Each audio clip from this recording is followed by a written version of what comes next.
수출 경쟁력 악화와 주요 수출국 경기 부진 등을 원인으로 꼽았습니다.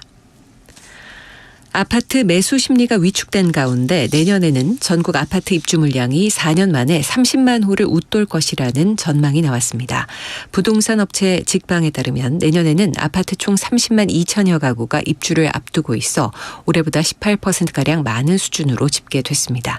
권역별로는 수도권이 15만 5천여 가구로 9% 증가하고 지방은 올해보다 29% 많은 14만 6천여 가구가 입주할 예정입니다.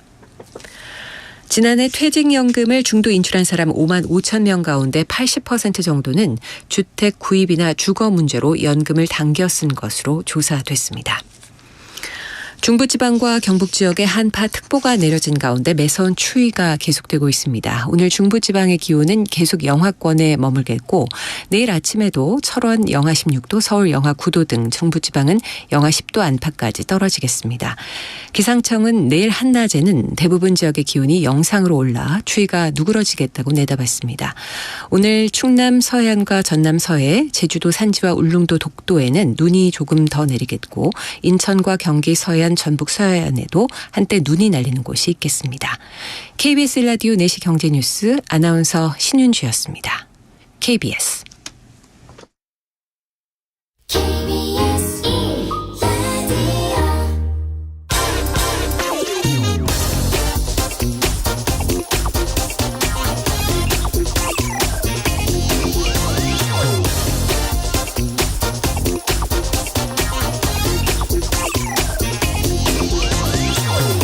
다주택자에게 중과세하면 전월세 가격이 올라가는 게 시장의 법칙이니 앞으로 다주택자에 대한 세금을 깎아줘서 전월세 시장을 안정시키겠다. 지난주 윤석열 대통령이 한 발언입니다. 그러나 전세 가격은 이미 올 초부터 계속 내려가고 있고 월세도 얼마 전부터는 하락세로 돌아섰습니다. 다주택자들 세금이 내려갈 것이란 기대 때문이 아니라 집값이 내려가니 전월세 가격도 당연히 내려가는 겁니다. 전세를 끼고 집을 사는 이른바 갭 투자로 전국이 투전판이 된 시기에 이 전세 가격이 폭등한 건 전세 보증금을 높게 받을수록 갭 투자가 용이했기 때문입니다. 집값이 뛰는데 임대 가격을 올리지 않을 사람이 어디 있겠습니까? 전월세 가격을 안정시키는 가장 확실한 방법은 집값을 안정시키는 겁니다. 정부는 다주택자들에 대한 이 세금 감면뿐 아니라 주택담보대출까지도 허용할 방침입니다. 겨우 잡히고 있는 집값이 다시 미치게 되지 않을까 우려스럽습니다. 집값이 미치면 전월세 가격도 같이 미치게 됩니다. 네, 경제와 정의를 다잡는 홍반장, 저는 KBS 기자 홍사훈입니다. 이번 주 금요일까지 책 선물 이벤트 진행하겠습니다. 이종우 이코노미스트가 쓴 긴축의 시대에 살아남는 투자 전략을 담은 책 넥스트 스텝, 매일 4명씩 추첨해서 보내드립니다. 이종우 이코노미스트의 새 책 넥스트 스텝 받고 싶은 분은 짧은 문자 50원, 긴 문자 100원이 드는 샵 9730으로 문자 보내주시기 바랍니다. 자, 홍사훈의 경제쇼 출발하겠습니다. 유튜브 오늘도 함께 갑시다.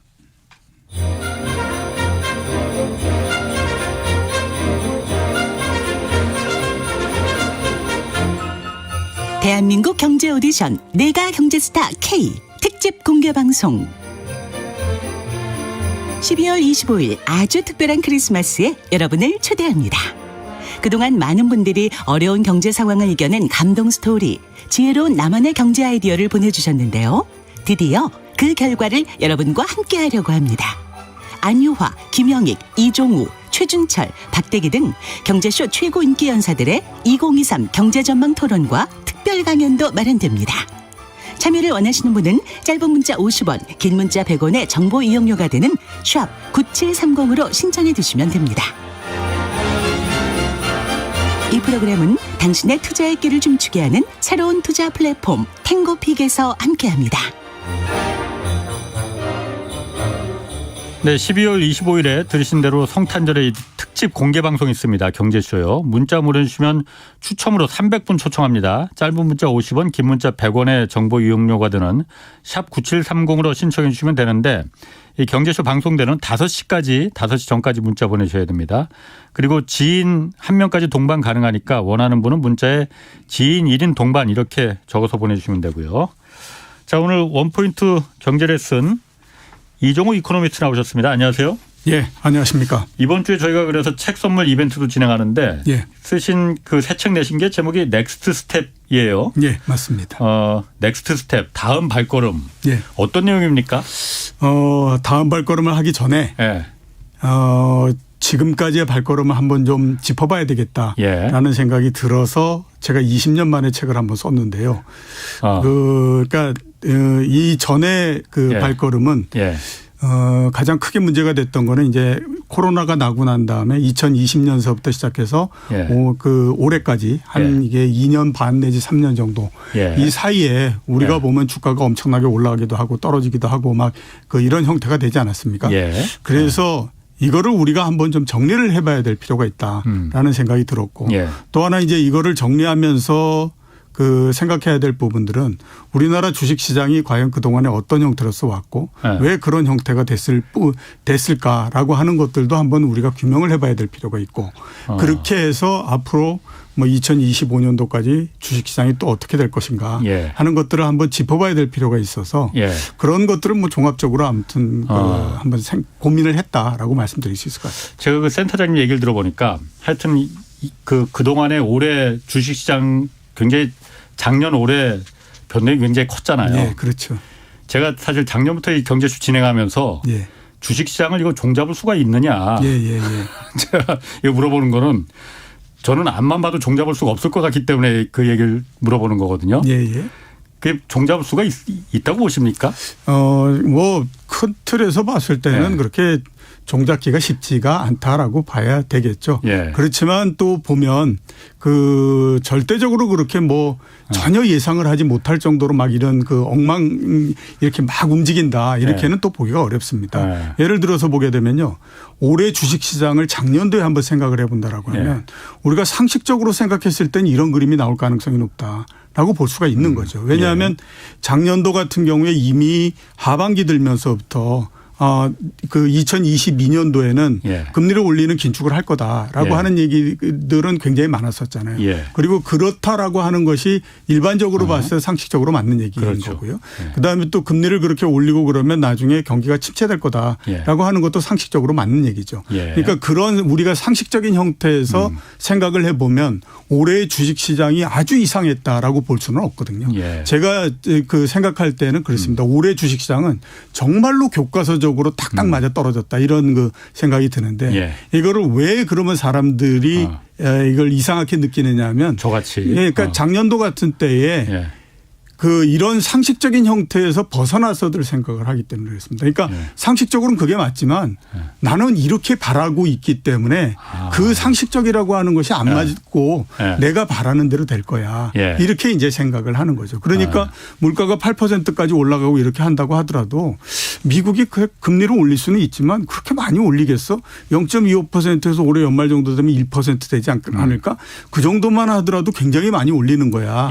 이런 거고 그다음에 또 경기 침체라고 하는 거 그렇게 쉽지 않아. 이렇게 이제 얘기를 하면서 가는 거죠. 그렇게 되다 보니까 이게 현실을 그냥 상식적인 형태에서 판단해 가지고 한다라고 하면 어렵지가 않은데 그걸 자꾸 본인들의 바람을 집어넣어 가지고 하다 보니까 이게 자꾸 이상한 형태로서 흘러가 버리게 그렇게 되기 때문에 그 문제가 생기는 겁니다. 자신만의 그러니까 논리에 확증 편향이 그냥 진리가 된 것처럼 느껴지더라. 예, 그렇죠. 똑같은 형태가 부동산에도 마찬가지지 않습니까? 작년도에 이제 부동산 전문가다 우리나라에서 얘기하는 사람들 쭉 이렇게 얘기를 했었는데 제가 작년도에도 그 생각이 들었고 특히 올해에도 그 생각이 들었던 게 참 우리나 남이나 하는 거 보면 정말 한심하다 이런 생각이 굉장히 많이 들었거든요. 그러니까 그 얘기는 뭐냐면 아이고 주식시장을 판단하는 사람이나 부동산을 판단하는 사람이나 아이고 무슨 전문가들이 이 모양 이 꼴이냐 이 생각이 드는 게 똑같은 게 보면 부동산도 마찬가지입니다. 그런 확정 편향들을 본인들이 갖고 있기 때문에 그 현실에서 상식적으로 우리가 판단할 수 있는 부분들을 자꾸 외면하고 그게 아닐 거야라고 생각을 하면서 가버리는 거죠. 그렇기 때문에 이런 정태가 나왔다라고 볼 수 있습니다. 그런데 제가 부동산 같은 경우에는 며칠 전에 김원장 기자하고도 저희가 이 그 경제쇼에서 한번 다뤘지만은 그 전문가들이 어떤 자기 나름대로의 그 논리적인 확증 편향이 아니고 뭔가 이해관계가 많이 좀 있었던 것 같다는 생각은 좀 들어요. 그렇다면 이제 보다 더 문제가 되는 거고요. 그리고 그 이해관계라고 하는 거는 부동산만 그런 것도 아닙니다. 주식도 마찬가지잖아요. 그러니까 증권회사에서 전망을 하고 하는 거를 보면 제가 가장 많이 드는 생각이 뭐냐면 원래 전망이라고 하는 건 0서부터 100 사이에 있으면 50에서 해야 되잖아요. 그래야 중간에 딱 써가지고 해야 되는데 제가 그냥 판단하더라도 우리나라에서 증권회사나 이런 데서 전망을 하는 건 80에서 서서 합니다. 그러니까 당연히 보면 본인들도 한참 저쪽으로 가 있으니까 그게 정상적인 형태에서 판단이 되지를 않는 거죠. 그렇군요. 그래서 아마 그렇게 느끼실 겁니다. 이 센터장님 그 책에서 보면은 주식시장에도 DNA가 있다 이렇게 하셨잖아요. 네. 그럼 우리 한국 주식시장의 DNA는 뭐라고 보세요? 한국 주식시장의 DNA는 한마디로 딱 뭐 몇 단어로서 말씀드린다라고 하면 첫 번째는 굉장히 저수익이죠. 수익성이 굉장히 낮습니다. 우리나라 주식시장 같은 경우가. 그러니까 예를 들어서 보면 그렇죠. 그 코스피가 제일 처음에 발표된 게 85년인데 그때 이제 거래소에서 열심히 일을 해서 10년 전으로 업데이트를 해가지고 만들었습니다. 그러니까 75년도서부터 나오기 시작했는데 중간에 86년도서부터 88년도까지 3년을 제외하고 나면 75년도서부터 85년도까지 10년 동안 딱 100% 정도 올랐습니다. 주가가. 그다음에 89년도서부터 시작해서 지금까지. 그러니까 지금까지면 거의 한 30년 이렇게 넘지 않습니까? 그렇죠. 그 기간 동안에 120% 올랐거든요. 그러니까 얼마나 저수익이겠습니까? 30년간. 그러니까 우리나라 주식시장 같은 경우에는 86년에서부터 88년까지 3조 호황 이래가지고 주가가 한 150에서부터 시작해서 1000까지 한번 올라가고 했던 경우를 제외하고 나면요. 정말로 제가 볼 때는 그런 생각이 드는 게 주식 시장이라고 하는 것이 존속하는 것 자체가 정말 어떻게 보면 신기하다라는 생각이 들 정도로 굉장히 저수익성이죠. 수익률이 낮다 이거예요. 그만큼? 그러니까 아까 말씀드렸던 것처럼 1990년서부터 지금까지 평균적으로 봤을 때 1년에 복리로 따지면 2.2%씩 올라간 거예요. 그런데 그 기간 동안에 한번 따져보시면 어떤 경우도 금리조차도 평균적으로 보면 8%가 넘거든요. 그러니까 다른 어떤 것보다도 가장 저수익성 이렇게 볼 수 있는 거죠. 그런데 어쨌든 작년 같은 주식시장 보면은 엄청나게 많이 올랐잖아요. 그러니까 실제로 주식해서 부자된 돈 많이 번 사람도 많고 그런 거 보면은 그래도 주식만한 그 투자 수익이 어디 있겠어? 이런 얘기하는 분들도 많거든요. 그게요. 우리나라 주식시장이 특징 중에 하나가 뭐냐면 한 10몇 년 정도 쉬었다가 중간에 한 번 정도 그래가지고 이렇게 그 급등을 한번 쫙 하고 이러는 국면들이 가끔 나타납니다. 그것 때문에 그럼 사람들이 다 주식시장으로 그렇기 때문에 거군요. 우리나라 주식시장은 여태까지의 투자를 하는 형태가 이렇게 주가가 쭉 많이 이렇게 그 뭐 작년이나 이런 것처럼 올라갈 때 탁 들어갔다가 그다음에 어느 정도 되면 다시 빠져나오고 이러는 이제 이른바 모멘텀 플레이. 이런 것들에 굉장히 충실한 형태였고 지금도 보면 그 상태에서 벗어나질 못하고 있는 거잖아요. 그러니까 작년도 그래서 작년도 8월 달 이럴 때 3,300까지 갔지만 지금은 또 보면 한 2,300 이런 정도까지 이제 후퇴해버린 형태고 이렇게 하는데 2,300포인트까지 후퇴했다라고 하는 것도 또 중요하지만 또 하나는 뭐냐면 우리나라에서 처음으로 주가가 2,000포인트를 넘은 게 2007년입니다. 그리고 지금도 2,000포인트 부근에 붙어 있는 거잖아요. 그러면 2007년에서부터 지금 2023년도, 2022년도가 지나니까 그 기간이 15년인 거잖아요. 그러니까 15년 동안 그냥 기본적인 축은 옆으로 이렇게 쭉 2,000포인트를 중심으로 누워 있는 형태고 그다음에 금융위기가 터졌을 때에 한 890까지 일시적으로 빠졌다가 다시 회복했고 그다음에 코로나19가 낙오했을 때 조금 떨어졌다가 다시 3,000포인트까지 올랐다가 다시 또 내려가 버렸고 이러면서 기본 축 자체가 그냥 그 2,000포인트에 이렇게 딱 붙어버리는 그런 형태가 된 거죠. 그렇게 되다 보니까 굉장히 오랜 시간 동안에 걸쳐서 우리나라 주식시장의 가장 특징적인 형태가 엄청나게 저수익성 이 부분인 거예요. 다른 나라하고 비교할 수도 없을 정도의 저수익성이고 우리나라에 있는 여러 가지 투자 상품하고도 또한 비교할 수도 없을 정도의 저수익성 이렇게 볼 수 있습니다. 미국 시장 같은 경우가 90년도서부터 따지면 우리나라 주식시장이 앞에서 말씀드렸던 것처럼 한 3.2배 이런 정도 상승을 했는데 미국 시장이 그 사이에 13배 정도 상승을 했거든요. 그다음에 중국 시장 같은 경우가 많이 올라갔을 때 60배 올라갔고 지금도 32배 정도가 상승을 한 겁니다. 예. 그럼 우리나라 주식시장이 미국 시장에 비해서 3분의 1 정도밖에 못 올라갔고 그다음에 또 그 중국 시장에 비해서 10분의 1밖에 못 올라간 예. 그런 형태잖아요. 그러니까 엄청나게 저수익성 이렇게 보이는 거죠. 그러면 그 저수익은 다 저수익을 본 건지 아니면은 개미 투자자들 잘 모르는 개미 투자자들만 저수익이나 손해를 보고 기관이나 외국인들도 그러면 같이 다 저수익이었습니까 그러면은?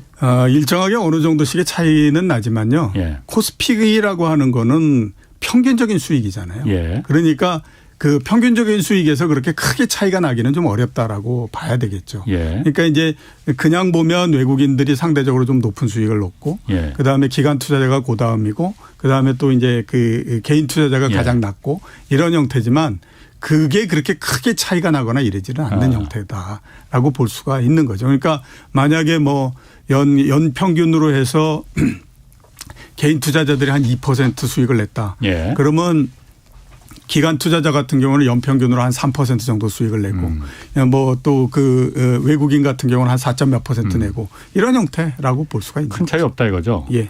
아니 그러면 센터장님 말씀대로라면은 주식 투자가 그야말로 그렇게 일반 예금 금리보다도 기준 금리보다도 낮게 뭐 예금 금리보다하고는 말할 것도 없이 그렇게 낮은 수익률이라면은 이 주식하는 사람들은 그럼 다 바보 아니에요 그러면? 그래서 제가 아까 말씀을 드렸잖아요. 예. 작년도 재작년도를 우리가 한번 정리를 해보고 예. 그다음에 이 우리나라의 시장이나 시장의 특성이나 이런 것들도 한번 우리가 돌아보고 예. 그렇게 해야 지난 2년 동안에 여러 가지 잘못되고 그러니까 이제 그래서 손해를 보고 했던 부분들을 예. 우리가 앞으로의 타산지석을 삼을 수 있다. 예. 그래서 내가 이걸 한번 정리를 해봐야 되겠다라고 생각을 했다라고 말씀을 드렸는데요. 예. 이렇게 아까 말씀을 드렸던 것처럼 우리나라 예. 주식시장은 굉장히 저수익성 이걸 굉장히 오랜 시간 동안 유지를 했잖아요. 그런데 예. 이번에 코로나가 나고 난 다음에 주가가 올라가고 할 때 예. 많은 사람들뿐만 아니라 그랬던 사람들이 뭐냐면 이제 한국 주식시장이 다른 새로운 경제에 들어섰고 예. 그렇기 때문에 뭐 어떻게 되고 5천을 가고 뭐 그다음에 또 뭐 시간이 지나면 7천을 가고 예. 만을 가고 뭐 이런 얘기를 했잖아요.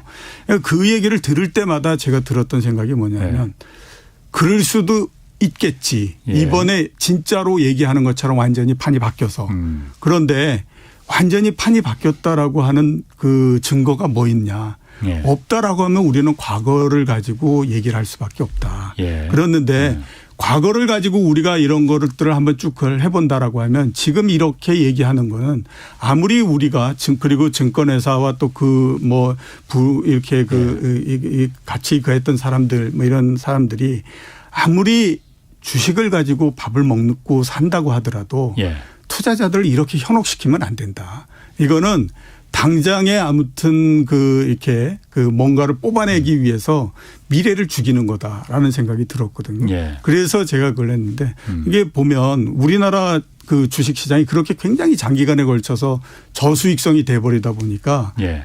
어떻게 보게 되면 투자자들한테는 그렇게 좋은 시장은 아니었다라고 봐야 되겠죠. 예. 그런데도 불구하고 왜 사람들은 계속해서 주식 시장으로 때가 되면 모일까라고 하는 것들을 제가 한번 고민을 해봤더니 그런 생각들이 굉장히 많이 들더라고요. 우선 내가 하면 남과 다를 거다라는 생각을 굉장히 많이 갖습니다. 근데 그거는 쉽지가 않은 거거든요. 예. 아까 말씀드렸던 것처럼 코스피라고 하는 거는 평균적인 수익이잖아요. 네. 보통의 사람들이 올리는 평균적인 수익인데 그 평균적인 수익이라고 하는 걸 그렇게 해서 무시하면 안 되고요. 예. 그다음에 두 번째로 이제 많이 얘기하는 것이 삼성전자 봤지 않냐. 30몇 년 동안 100배 넘게 올랐잖아. 네. 그런 주식을 사야지 이런 얘기들은 이제 작년에도 많은 분들이 나와서 그 얘기를 했거든요. 예. 근데 그거에는 이제 또 하나의 숨겨진 함정이 있죠. 뭐냐면 1990년도에 그래. 그때 삼성전자가 시가총액 수준으로 이렇게 순위 따지면 그때 대략 하면 뭐 한 8등, 9등 뭐 이렇게 했을 텐데 이게 이렇게 됐을 거라고 누가 예상을 하냐. 그러면 가장 손쉬운 방법으로 내가 만약에 돈을 어느 정도 갖고 있다라고 하면 시가총액 1등서부터 시작해서 10등까지 모두 다를 사면서 10분의 1 토막을 내가지고 샀을 예. 거다. 그죠? 예. 그게 우리나라 주식시장에서 제일 믿을 수 있는 종목들이니까. 예. 그러면 어떻게 됐을 것 같아? 이렇게 해보면요. 예. 그중에 6개 정도는 이미 사라져 버렸습니다. 회사가 없어져 버렸어요. 예. 예를 들면 5대 시중은행 이런 데 다 사라져 버렸잖아요. 예. 그러니까 아주 잘 돼 있는 그 가장 성공적인 케이스 하나, 그거 하나만을 딱 뽑아가지고 이렇게 된다라고 얘기하는 건 맞지 않는다라고 하는 거예요. 삼성전자가 다 대표할 수가 없는 거니까 예, 그중에서 그렇죠. 그냥 휴지 조각이 된 기업들도 있고. 기업들이 무수히 많죠. 그게 더 많죠, 사실. 그러면 우리나라가 이 주식시장이 이렇게 수익률이 낮아진 뭐 아까 미국보다도 낮고 중국보다도 낮고 다 그랬잖아요. 예. 그러면 그 이유가 있을 거 아니에요, 우리나라만에. 예. 우리나라 자본시장이 그렇게 뭐 역사가 이제 그렇게 뭐 짧은 것도 아닌데 중국에 비해서는 훨씬 더 길고. 예. 왜 그럼 우리나라 주식시장이 이렇게 수익률이 낮은 거예요? 뭐가 문제길래? 일단 우리나라 주식시장에는 공급이 너무 많았다라고 볼 수가 있겠죠. 그게 이제 결정적인 걸림돌 중에 하나였는데 90년도에 우리나라의 시가총액이 79조 정도였습니다. 예. 근데 그게 작년도 6월 달에 제일 많이 올라갔을 때는 코스피가 2,300조 정도였고 예. 코스닥을 포함하면 2,800조거든요. 그럼 코스피만 따져도 시가총액이 30배가 증가를 했잖아요. 근데 주가는 그 사이에 3점 몇 배 정도 증가를 했으면 나머지 증가한 거는 양을 늘렸다라고 봐야 되잖아요. 주식수가. 유상증자를 예. 많이 했든지 IPO를 했든지 예. 기업을 분할시켜버렸든지 뭐 이런 형태로 해가지고 어마어마하게 공급을 시킨 그런 형태가 됐잖아요. 그 공급을 많이 했기 때문에 당연히 보면 가격은 그렇게 올라가기가 굉장히 어려운 형태였다라고 볼 수가 있는 거죠. 그게 일단 이제 하나 상당히 컸다라고 볼 수가 있습니다. 그 김학균 센터장이 사실 지난주 금요일 날도 비슷한 얘기 했거든요. 우리나라 전체 이 주식장에 비해서 공급되는 이 주식 수가 너무나 많다라는 얘기 했거든요. 그런데 그게 그럼 우리나라가 유독 많은 거예요? 그러면 다른 나라에 비해서? 아까 뭐 비율을 들어서 미국이나 중국에 비하면은. 예. 다른 나라들도 공급이 어느 정도 되고 하는 거는 맞는데요. 예. 우리처럼 이렇게 일방적으로 정말 그 언밸런스가 되는 경우는 그렇게 많지는 않죠.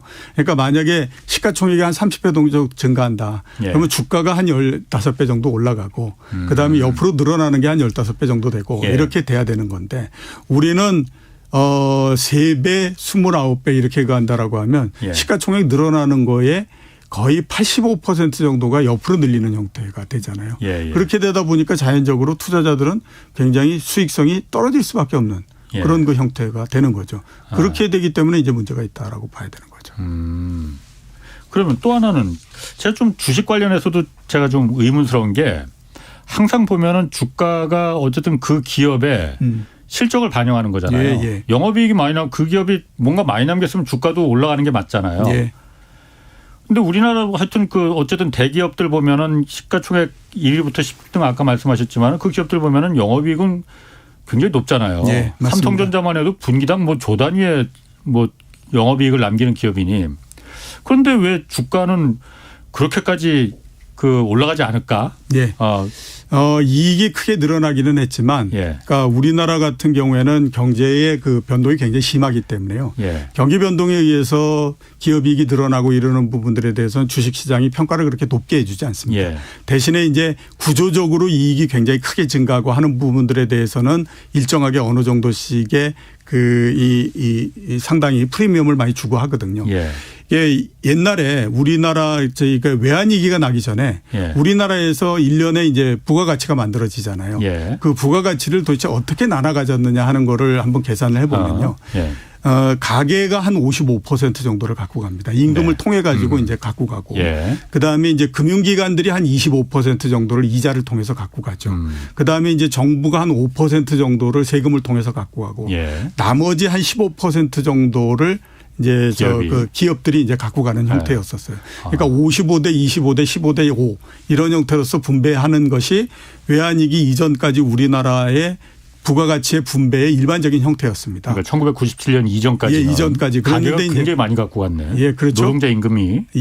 그런데 이제 그 다음에 이제 외환위기가 나고 그 다음에 또 이제 기업의 구조조정을 하니 어쩌니 막 하는 데다가 또 해외에서는 뭐 저 이제 그 신경제 뭐 이런 거 그거 하지 않습니까? 그러니까 신자유주의 이렇게 해서 그것까지 이제 맞물려 가지고 이게 쭉 바뀝니다. 바뀌어서 2003년도 이렇게 되면 처음으로 가계하고 기업의 비중이 서로 크로스가 되기 시작하고요. 2006년 6년 정도가 되면 기업이 갖고 가는 부분들이 60% 정도로서 늘어납니다. 예. 뭐 정부는 계속해서 5% 정도였고 그다음에 이 금융기관들이 갖고 가는 비율이 한 10% 정도 되고 예. 나머지가 이제 그 가게가 갖고 있고 이렇게 되는 부분들이거든요. 그러니까 가계의 비중도 한 20% 정도로서 준 거예요. 55%에서 20%로. 예. 그러니까 기업들이 거기에서부터 어마어마하게 많은 돈을 창출해내는 형태가 되죠. 예. 그리고 이렇게 부가가치의 분배 비율이라고 하는 거는 그게 순식간에 바뀌거나 그러지 않습니다. 이건 한번 구조적으로 딱 굳어져 버리면 그 형태가 계속해서 유지되거든요. 예. 그러면서 우리나라 주가가 1000에서부터 2000까지 처음으로 한번 올라온 겁니다. 그리고 그다음에 이제 기업 이익은 대개 보면 순환적으로 계속해서 바뀌는 형태가 되죠. 예. 그래서 중국 특수가 왔을 때 한번 쭉 올라갔다가 예. 그다음에 또 반도체 경기에 올라가면 또 한번 올라갔다가 예. 이러면서 이제 그걸 하는데 그 다음에는 이제 특별하게 역할을 못하는 형태가 됐고요. 또 하나는 문제는 뭐냐면 이렇게 해서 돈을 벌었어요. 기업들 특히 대기업들도 예. 돈을 많이 벌고 했는데 예. 그 번 것이 예. 과연 그렇게 생산적인 형태로서 잘 쓰였느냐 하는 거를 보게 되면 글쎄라는 생각이 굉장히 많이 들죠. 예를 들어서 보면 부동산 많이 샀죠. 예. 그다음에 또 보면 계열사 많이 늘렸어요. 그다음에 또 보면 특히 하나그룹 이런 데에서는 옛날에 이제 대우조선해양 이런 거 사겠다. 막 이렇게 이제 했었어요. 근데 그때 그거 샀다가는 저 그룹 망할 텐데 뭐 이런 생각을 할 정도로 그걸 했었거든요. 예. 그다음에 또 하나 많이 몰리는 형태가 뭐였냐면 면세점 이런 거 이제 모집한다고 그랬을 때 떼거지로 예. 굉장히 많이 몰렸잖아요. 예. 그러니까 기업들이 돈을 굉장히 많이 이렇게 벌어서 그걸 했는데 예. 옛날처럼 이렇게 벌고 그랬던 돈들을 생산적인 부분과 앞으로 미래를 위해서 쭉 투자를 해가지고 미래를 대비하고 이러는 것도 있었지만 굉장히 많은 부분들이 뭐냐면 앞에서 말씀드렸던 이제 이 면세점 이런 것처럼 예. 이게 인허가 사업 해가지고 우리 그래서 이렇게 이제 그래서 막 뛰어들고 막 이런 형태를 했었죠. 예. 그렇지 않으면 부동산을 산다든가 이렇게 그걸 했죠. 그러니까 돈을 벌었지만 예. 그 번 돈을 쓴 것도 과연 정말 이게 생산적이면서 예. 이게 미래지향적이었느냐 하는 것들을 따져보면 그렇지 않는데 이런 이제 생각이 굉장히 많이 드는 거죠. 그러니까 쓰다가 남는 거는 내부에 그냥 유보를 해가지고 유보금을 늘렸고 이렇게 되다 보니까 이익은 늘어났으나 그만큼 주가가 거기에 대해서 반응을 하거나 이러는 부분들은 그렇게 크지 않았다라고 봐야 되는 거죠. 그런데 그런 부분은 사실 우리만의 문제는 아니잖아요. 사실 예. 미국 같은 경우는 더 심하지 않나요? 미국 같은 경우는 오히려 지금 애플이나 이런 데도 예. 자본금을 다 까먹어 버리잖아요. 예. 그야말로 배당 왕창 줘버리고 임원들 성과급 왕창 줘버리고 그냥 버는 대로 다 써버리는 뭐 그런 거로 보면은 우리보다 그쪽이 더 심각한 거 아닌가. 근데 이제 문제는 뭐냐면 우리 예. 같은 경우에는 예. 재벌이라고 하는 것이 우리나라 경제에서 차지하는 비중이 굉장히 크잖아요. 예. 그리고 다른 그 이외의 꽃들은 보면 예. 그 규모가 굉장히 적거나 이게 그러하기 때문에 예. 이거를 대체해서 뭔가 새로운 우리나라 경제에서 뭔가를 만들어낸다라고 하는 거는 굉장히 쉽지가 않은 형태가 되죠. 예. 근데 미국 같은 경우에는 앞에서 말씀드렸던 애플도 그렇고 예. 뭐 아마존도 그렇고 이런 것들이 20년 예. 전에 한번 생각을 해보시면 예. 아마존은 그때 책 파는 아주 자그만 곳이었었습니다. 그렇죠. 예. 그죠? 그다음에 그 당시에 보면 애플이라고 하는 건 뭐 컴퓨터 맥킨토시 만들고 해가지고 저거 뭐 명맥 유지할 수 있을까 말까 뭐 이런 거였을 뿐만 아니라 예. 20년 전에 없었던 회사들이 새로 생기고 한 거죠. 그러니까 예. 기존의 경제를 지배하는 곳 이외에 다른 곳들이 굉장히 빠르게 크면서 기존의 경제를 지배했던 것들을 압도해버리는 형태가 되니까 예. 당연히 주식시장에서는 기업들이 한다고 하더라도 주식시장이나 이런 것들은 굉장히 크게 성장을 할 수 있는 형태인데 예. 우리나라 같은 경우에 보면 20년 전이나 지금이나 경제 전체로 봤을 때는 그 할 뿐만 아니라 경제 전체에서 재벌들이 차지하고 있는 비중은 점점 더 커집니다. 예. 근데 문제는 뭐냐면 이런 쪽이 규모는 커지고 옛날에 투자하고 했던 부분들로 해가지고 돈을 벌고 하는 것들은 옛날보다도 커지는데 성장성이 계속해서 떨어지다 보니까 이게 주식시장이라고 하는 건 성장성에 대해서 굉장히 높은 프리미엄을 주잖아요. 그렇죠. 근데 그 성장성이라고 하는 것이 낮다 보니까 어떤 일이 계속해서 벌어지냐면 규모는 굉장히 커지는데 주가가 못 올라가는 형태가 돼버리는 거죠. 그러니까 이제 가장 대표적인 형태나 이런 것들이 이제 포스코 이런 예. 경우를 보면 이익은 옛날에 비해서 훨씬 더 많아요. 예. 작년도 같은 경우가 전체 이익이 9조를 넘었었고 했거든요. 그런데 예. 옛날에 6조 정도 이익 낼 때도 주가가 75만 원 이런 것까지 올라가는데 작년도 같은 경우에는 구조 이익을 내는데도 주가가 35만 원 뭐 이거를 못 넘어가고 막 이렇게 되잖아요. 예. 그러니까 그동안에 이 우리나라의 재벌 이런 데가 경제에서 차지하는 비중은 굉장히 커지는데 예. 성장성이나 이런 것들이 떨어지다 보니까 자꾸 이런 일이 벌어지는 거죠. 그러면서 계속 주식시장에 발목이 잡혀가지고 이게 주가가 그거에 대해서 반응을 못하고 이러는 형태가 되기 때문에 그게 문제가 되는 거죠. 그런데 지금 그 유튜브에서 그 강선무님도 그런 얘기를 하셨는데 어쨌든 우리나라도 그렇고 이제 그 어느 정도 이제 안정적인 경제 상황에 들어가다 보니 당연히 이 GDP 성장률 같은 것도 떨어질 수밖에 없잖아요. 예, 예. 성장률이 떨어지면은 당연히 그런 그 기업의 성장 가능성 이런 부분도 안정 단계에 접어드니 떨어질 수밖에 없고 예. 그러니 주가도 당연히 정체되는 게 당연한 거 아니냐 뭐 이런 뭐 그런 어떻습니까? 형태가 될 수도 있죠. 그런데 네. 그렇지 않은 경우가 또 있기 때문에 네. 그거를 우리가 생각을 해야 되는 거거든요. 예. 앞에서 말씀드렸던 것처럼 미국 같은 경우가 그런 경우잖아요. 미국 같은 경우가 오랜 시간 동안에 걸쳐서 세계에서 가장 큰 경제 규모 뭐 이런 것들을 갖고 있지만 예. 1980년대에 미국의 그 탑을 형성하고 있었던 기업과 그다음에 2000년도에 탑을 형성하고 있었던 기업과 2020년도에 탑을 형성하고 있는 기업은 다 다릅니다. 그렇죠. 그렇게 그런 그 구조기 때문에 굉장히 그하고요. 대신에 그렇게 정체돼 있는 나라도 있죠. 대표적으로 보면 일본 같은 경우가 있지 않습니까? 예, 예. 40년 전에도 1등이 NTT였고 예. 지금도 NTT고 20년 후에도 NTT일 거다라고 가니까 그만큼 이제 정체돼 있는 거고 예. 그런 형태가 되는 거거든요. 그러니까 우리나라가 그러면 그러면 뭐 우리도 어쩔 수가 없으니까 일본처럼 이렇게 정체된 형태로서 가야 이렇게 되면 이제 똑같죠.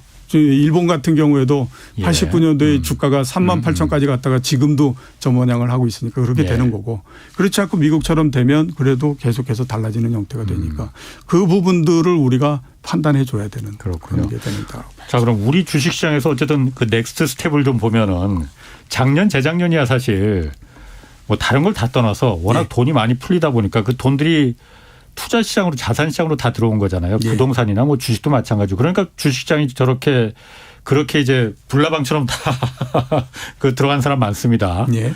그런데 지금 같은 경우에 앞으로는 우리 주식시장에서 이렇게 그런 지금 요즘 주식시장 떠나가는 사람들 많거든요. 그렇죠. 그래서 예. 홍사원의 경제쇼도 지금 많이 좀 조회수가 좀 떨어져요 지금.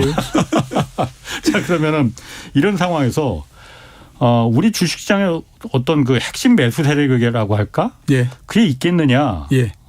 어떻습니까? 있겠습니까? 핵심 매수 세력은 앞으로도 보면 개인 투자자일 수밖에 없습니다. 우리나라는요. 그렇기 때문에 이게 전체적으로 봤을 때 네. 미국이나 이런 선진국들에 비해서 매수의 그 주체가 굉장히 약하다라는 생각이 들거든요.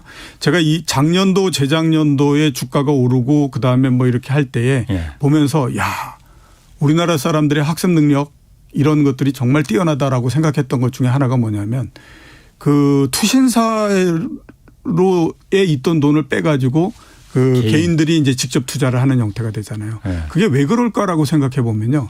이제 사람들은 투신사를 버린 겁니다.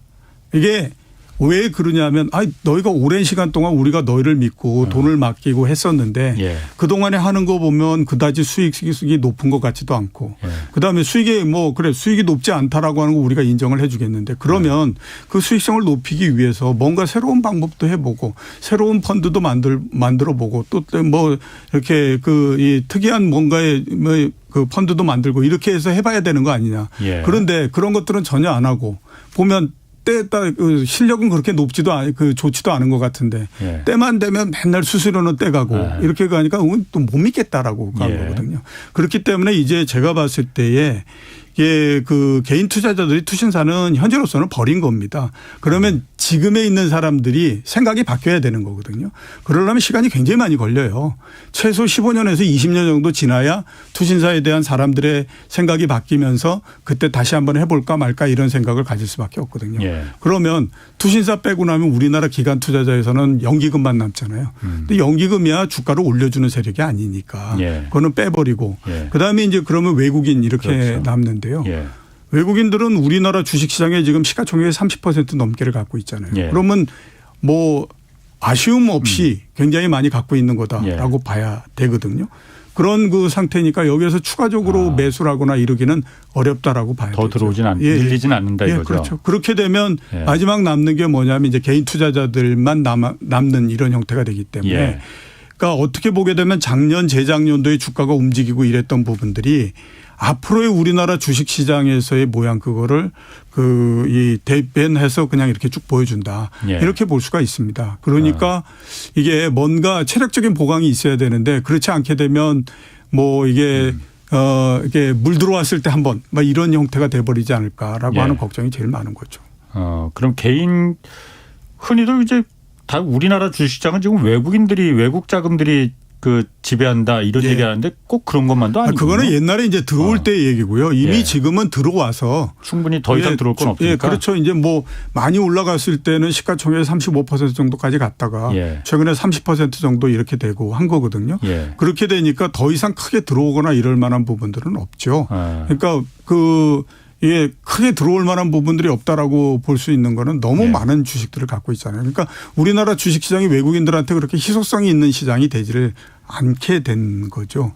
그렇게 되다 보니까 특별한 이유가 없는 한은 더 들어오거나 이렇게 하지 않는데 특별한 이유라고 하는 거는 주가가 엄청나게 올라갈 것 같으면 이제 들어오고 뭐 이렇게 될 텐데 지금 당장에 보면 한국이 다른 나라보다도 어떤 뭐 특별한 그거 없이 그냥 쭉 이렇게 다른 나라보다도 주가가 더 올라가거나 이럴 만한 이유가 별로 없는 상태잖아요.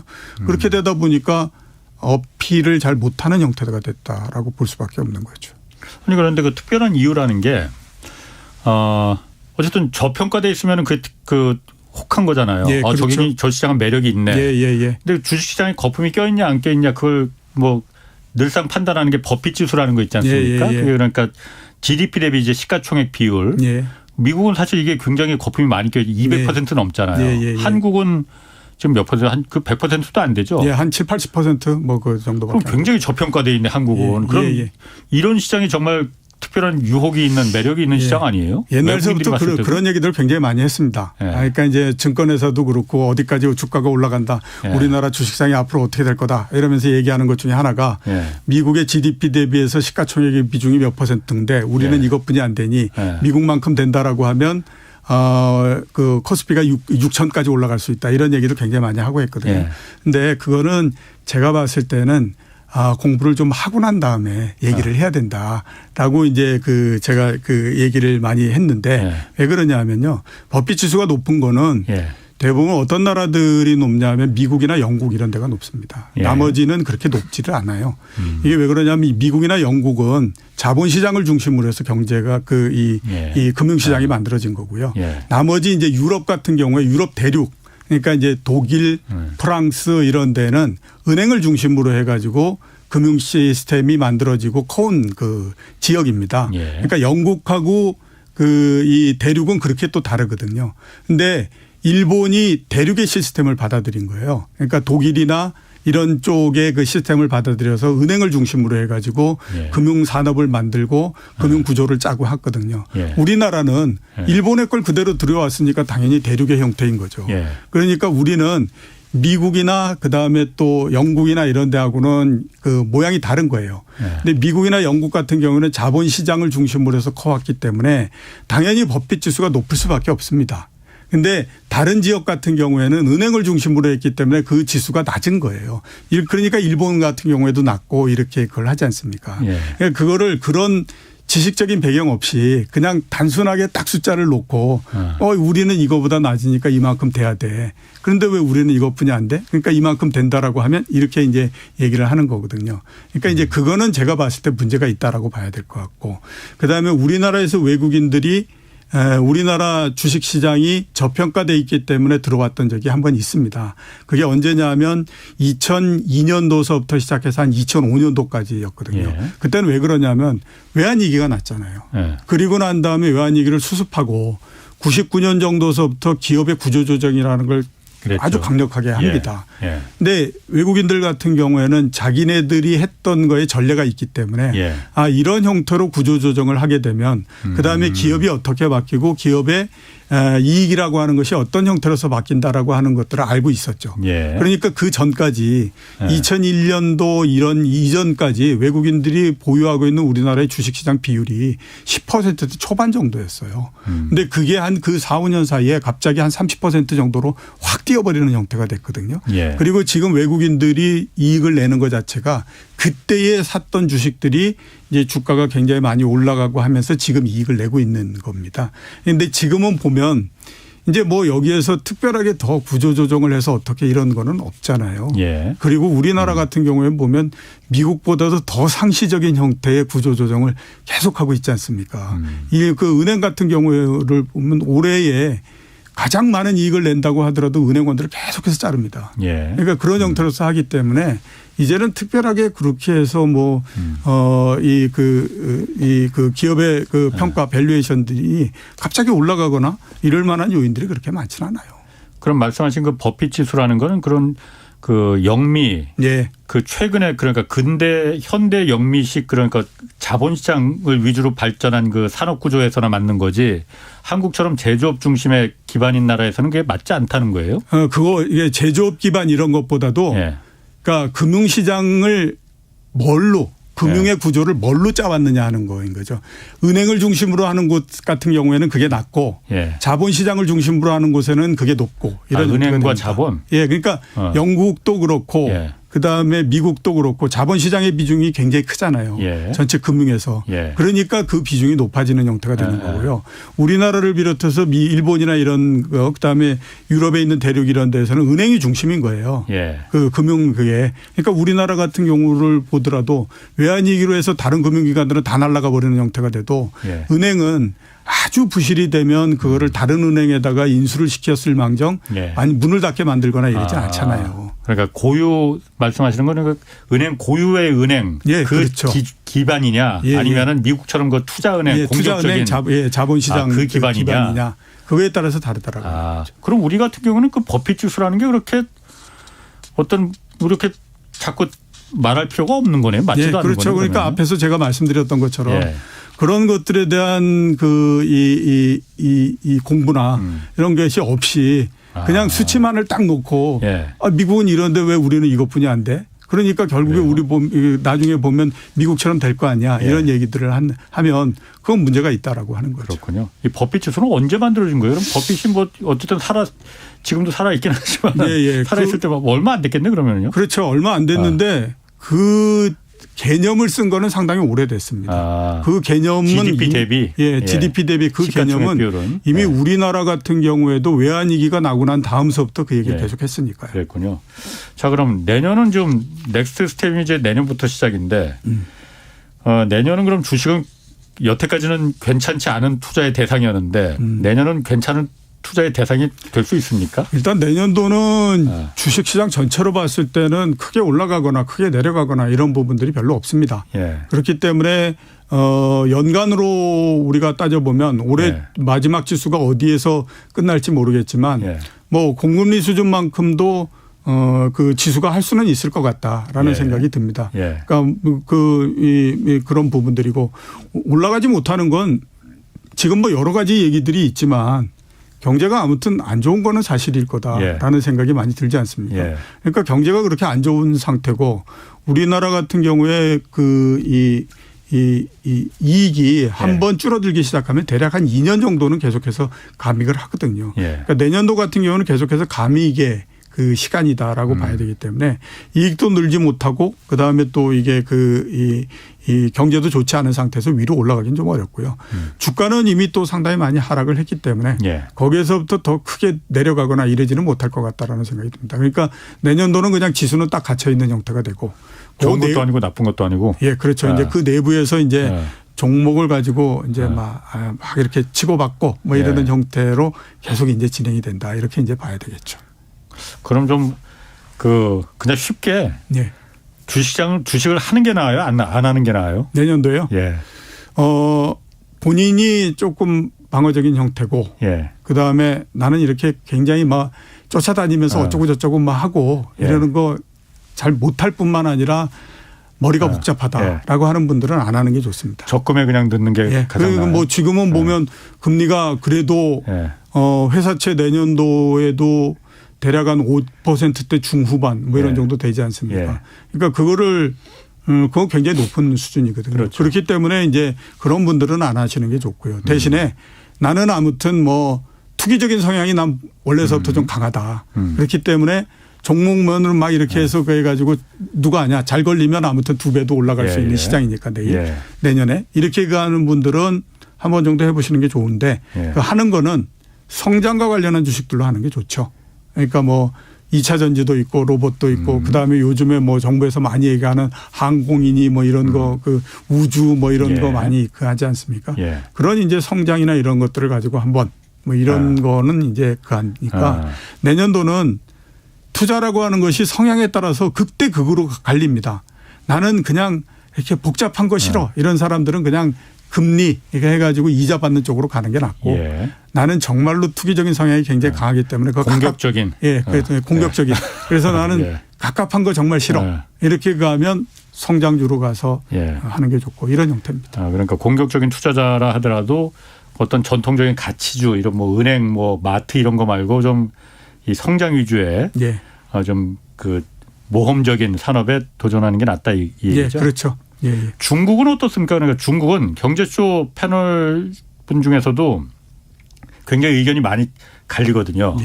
중국밖에 없다 내년에 시장은 주식하려면은 라는 분들도 있고 중국이 제일 먼저 가라앉을 거다라고 말하는 분들도 있고 센터장님 의견은 어떻습니까?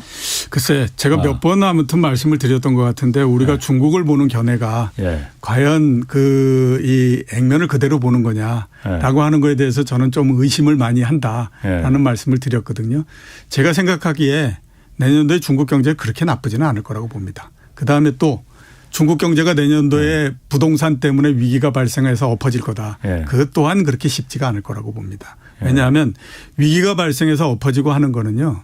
그 경제가 성장이 상당히 둔화되는 형태가 되고 나야 그게 작동을 할 수가 있는 형태가 되거든요. 근데 내년도를 포함해서 아직까지도 중국 경제가 일단 아무튼 보면 5% 초반에서 4% 중반 정도까지 성장을 할 수 있는 나라잖아요. 뭐 3%를 좀 내리긴 내렸는데 그래도 어쨌든 뭐 다른 나라들에 비해서는 굉장히 높습니다. 평균적으로 봤을 땐 그런 정도 성장을 할 수 있으니까요. 그런 정도의 성장을 하게 되면 그 안 좋은 부분이나 이런 것들이 중간에 희석이 돼서 많이 그 없어지기 때문에 그런 부분들을 그렇게 우려할 필요는 없다라고 생각이 들거든요. 대신에 주식시장을 보면 중국 주식시장 같은 경우에는 한번 물 들어오면 굉장히 빠른 속도로서 상승하고요. 거기에서부터 이제 고점을 치면 또 빠르게 내려왔다가 오랜 시간 동안에 걸쳐서 옆으로 기는 형태가 됩니다. 지금이 어떤 상태냐. 오랜 시간 동안에 걸쳐서 옆으로 긴 상태입니다. 2015년도에 후광통이라는 것들을 한번 하면서 주가가 5천까지 올라갔다가 3천까지 떨어져서 7년 동안 옆으로 긴 상태이거든요. 다른 나라는 그동안에 보면 뭐 4배, 5배 막 올라가고 했잖아요. 그러니까 중국 시장은 밑으로 떨어질 만한 요인들은 별로 없습니다. 그렇기 때문에 내년도에 경제가 조금 좋아진다거나 중국 정부가 어떤 부양에 대한 정책을 피거나 이렇게 되면 주가가 위로 갑자기 팍 이렇게 올라가 버릴 가능성이 있기 때문에 제가 생각했을 때는 비교적 내년도는 그래도 가장 좋은 시장 중에 하나가 아니겠느냐라는 생각을 저는 많이 갖고 있습니다.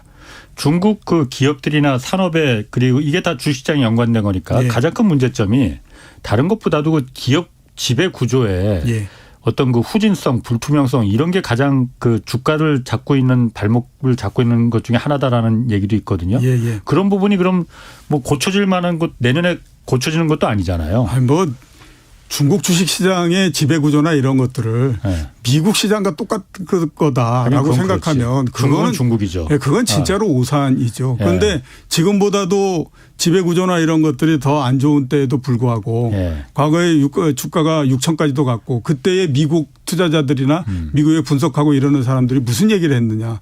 그때 중국 주식시장은 앞으로 계속해서 올라가서 뭐 그 2020년대 중반이 되면 2만을 넘어가고 뭐 이런 얘기를 했거든요. 그럼 그때는 지배구조가 좋았냐라고 하는 거죠. 그러니까 그 지배구조 때문에 이런 뭐 얘기하는 거는 구조적인 부분들을 지금의 주가가 안 좋기 때문에 그걸 설명 요인으로 끌어들인 거죠. 그런데 구조적인 부분을 가지고 설명을 하게 되면 주식시장이 변화하는 것들을 전혀 우리가 얘기할 수가 없게 됩니다.